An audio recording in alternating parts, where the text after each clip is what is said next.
Hello नमस्कार, मैं हूं नीरज कुमार। आप देख रहे हैं मोबाइल न्यूज़ 24। 17 लाख दर्शकों का फेवरेट न्यूज़ चैनल बिहार विधानसभा चुनाव का स्पेशल कवरेज करते हुए आज बीजेपी दफ्तर में प्रदेश अध्यक्ष साहब के पास है जसवाल जी से आज हम जानेंगे कि प्रधानमंत्री जी आए थे, उन्होंने कई सौगातें दी हैं, उनका कुछ विरोधी दल विरोध भी कर रहे हैं, क्या उससे फ़ायदा होगा। इसके अलावा जिस प्रकार से कुछ नया कार्यक्रम चल रहा है पार्टी का, उस पर भी चर्चा करेंगे। जसवाल जी बहुत बहुत स्वागत है हमारे चैनल में।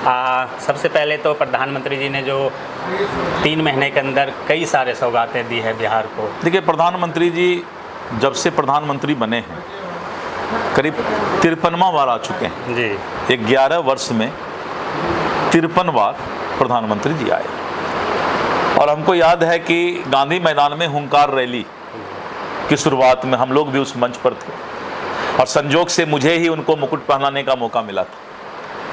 और 11 वर्ष में 53 बार किसी प्रधानमंत्री का आना, जबकि आज तक कोई भी प्रधानमंत्री 10 वर्ष 11 वर्ष में 5-10 बार, वो भी इलेक्शन के समय आए होता है। तो प्रधानमंत्री जी का आना बिहार के लिए बहुत अच्छी बात है। और प्रधानमंत्री जब भी आते हैं तो केंद्र के द्वारा जो योजनाएं हैं जो बिहार के धरती पर उतर रहा है, उस योजनाओं का उद्घाटन या शिलान्यास भी उनके हाथों से होता है और लोगों को संबोधन भी सुनने को मिलता है। लेकिन जब किसी के आंख में मोतियाबिंद हो जाए और उसको जो हमारे केंद्र के द्वारा बिहार के विकास के लिए प्रयास किया जा रहा है, कोई भी अगर आंख बंद करके भी देखे तो आज पूरे बिहार के अंदर इन 10 वर्षों 11 वर्षों में जो 6 लेन 4 लेन और रोड का इंफ्रास्ट्रक्चर बना है।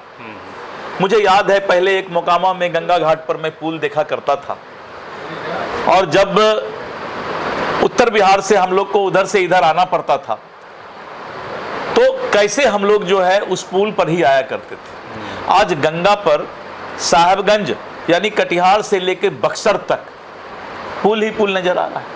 अगर पटना में आप देखिए तो हमको याद है जब हम पढ़ाई करते थे तो चिड़ियाटांड़ पुल एक होता था पटना में। अगर आप पटना के होंगे तो आपको मालूम। आज आप ड्रोन से भी देखिए तो पटना में फ्लाईओवर का जाल बिछ गया है। मेरीन ड्राइव, गंगा पर पुल, रोड का इंफ्रास्ट्रक्चर, महिलाओं को आरक्षण, स्थानीय निकाय नगर निकाय का आरक्षण, अद्भुत विकास और अद्भुत फैसले एनडीए सरकार में लिए गए हैं। इसीलिए अगर विपक्ष ये बोलता है कि प्रधानमंत्री जी ने आकर क्या दिया, तो ये विपक्ष का काम है। विपक्ष अगर इतना नहीं बोलेगा उस बेचारे पर हम दोष क्यों देंगे। अगर वो नहीं बोलेगा तो उसका तो मार्केटिंग बंद हो जाएगा। अच्छा, सड़कें और बिजली तो वाकई बिहार में बहुत ज़्यादा डेवलप हुआ है। एक मुद्दा रह गया है पलायन का, जो विपक्ष के पास भी रोज वो चिल्लाते हैं पलायन। अभी तक एक नया जवाब आपने नहीं सुना होगा पलायन पर, आज मैं सुना देता हूँ। पहले पलायन के लिए बच्चे शिक्षा लेने बाहर जाते थे। इनको पूछिए कि आज़ादी से 65 साल तक, 70 साल तक, 2005 तक, 1947 से 2005 कितना साल हो गया? 47 3 50 53 उधर और इधर 25 कितने साल हो गए? 70 साल तक आज़ादी के, 65-70 साल तक बिहार में कितना इंजीनियरिंग कॉलेज था?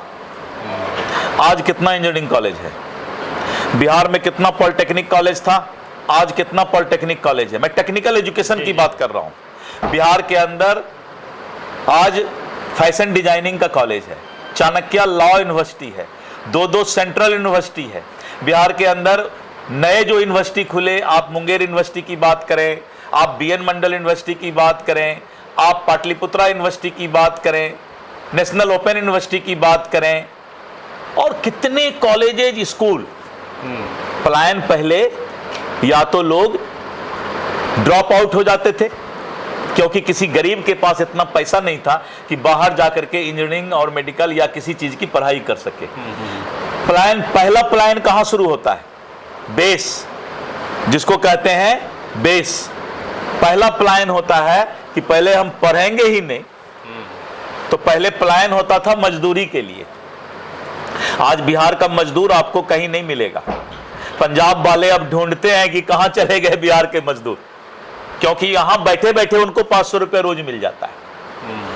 तो मजदूर अब पलायन नहीं कर रहा है। अब पलायन कौन करेगा? जो हमारा आईएएस है। अब आईएएस की पोस्टिंग अगर होगी हरियाणा में, अगर आईएएस की पोस्टिंग होगी महाराष्ट्र में, उसको आप पलायन कहते हैं क्या? एक डॉक्टर है, अगर एम्स के अंदर दिल्ली के अंदर जाकर बिहार का नाम रोशन कर रहा है तो उसको पलायन कहते हैं क्या? एक इंजीनियर है जो अमेरिका के अंदर जाकर डंका बजा रहा है बिहार का, उसको पलायन कहते हैं क्या? पलायन का कैटेगरी जानना होगा। What is the real status of पलायन? क्या है पलायन का? तो पलायन का भी क्वालिटी होता है।